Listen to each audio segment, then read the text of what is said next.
County is embroiled in its most heated political controversy in recent memory. As John Snyder reports, that controversy involves a number of Florida palms, a bridge, a city rivalry, and population growth. And it may just be a taste of things to come in rapidly growing Southwest Florida.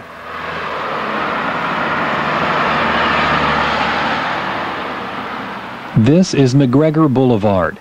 It runs north and south on the western border of Fort Myers, just east of the Caloosahatchee River. And as you stand here on McGregor Boulevard, as far as you can see in either direction, it's lined with majestic royal palms. Over 1,000 palms, in fact. These trees are considered sacred to many Fort Myers residents. They're the source of considerable civic pride, and they're historic landmarks that help the city attract thousands of tourists each year. But several weeks ago, the Lee County Commission did the unspeakable. They passed a law that would permit several of these heretofore untouchable royal palms to be moved to make way for the construction of a proposed bridge that people here in Fort Myers have fought for at least 15 years. Opponents dubbed the lawmakers the Chainsaw Commission for their action. They compared it with proposing the destruction of the Statue of Liberty or Colonial Williamsburg. Tradition was being destroyed, they said, but the county commission, including Commissioner Bill Fussell, had other priorities.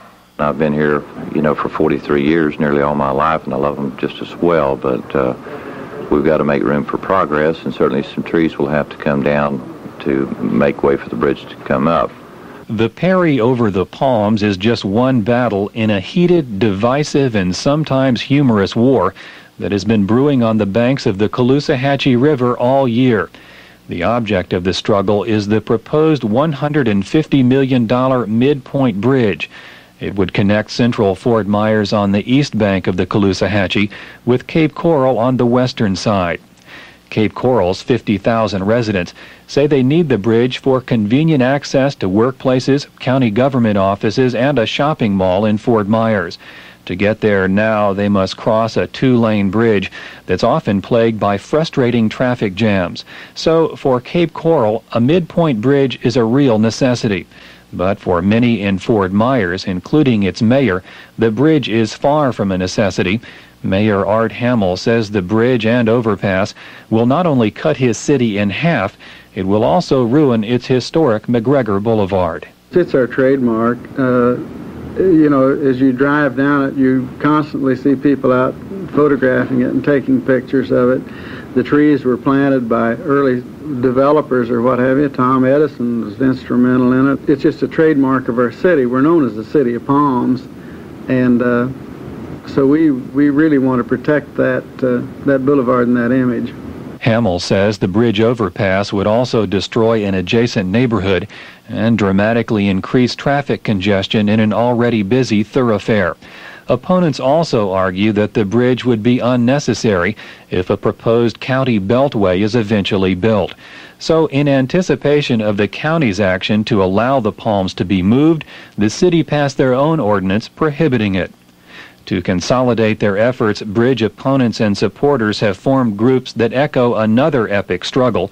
Anti-bridge forces have rallied under the banner of South, which stands for Save Our Unique Town's Heritage. Pro-bridge forces countered with a group called, you guessed it, North, an acronym for Notice Our Road Traffic Hazards. South is led by one of the area's and state's political heavyweights, former Democratic state senator and lieutenant governor candidate Frank Mann. And at a recent press conference, Mann made it known that opponents would overlook no governmental agency in trying to stop the bridge. Everybody from the Corps of Engineers, which plays a major role, federal agency, the U.S. Coast Guard is the lead agency for the federal agencies here. The Federal Department of Interior will be brought into this, and we're working on that already because of the historic aspects. You've got the State Department of Natural Resources, the State Department of Community Affairs, State Game and Fish Commission. There are indeed many hurdles to be overcome if the bridge is to be built: legal, environmental, regulatory, economic. But whether the bridge is built or not, the fight over it has revealed some fundamental realities about the current state of affairs in Lee County, political and otherwise. For instance, it attests to the growing influence of Cape Coral in the region. That young upstart city overtook Fort Myers in population 4 years ago, making it the largest city in southwest Florida. So it's probably more than coincidence that after 15 years of fighting the bridge politically, Fort Myers may now have to resort to the courts and state and federal agencies to block its construction. As one observer put it, Fort Myers isn't the only kid on the block anymore. But the broader significance of the Midpoint Bridge may be its role as a symbol of a critical problem facing Lee County and southwest Florida overall. Both have experienced staggering population growth, over 40% in this decade alone. But the lack of transportation and infrastructure to handle that growth has been equally staggering. Charles Bigelow is a member of the Lee County Commission. We have, for a long time, really neglected the infrastructure needs of the county as a whole. And partly because I think we really didn't anticipate the impacts of the rapid growth that we've had. In the recent years, we've begun to realize that we have to get about it.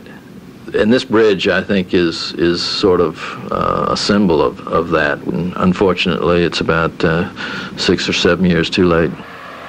If population projections are any indication, many more palms in Lee County and southwest Florida may have to be sacrificed in the future. If approved, the Midpoint Bridge would be completed in 7 years. By then, almost 100,000 more people are expected to be living in Lee County. In Fort Myers, I'm John Snyder.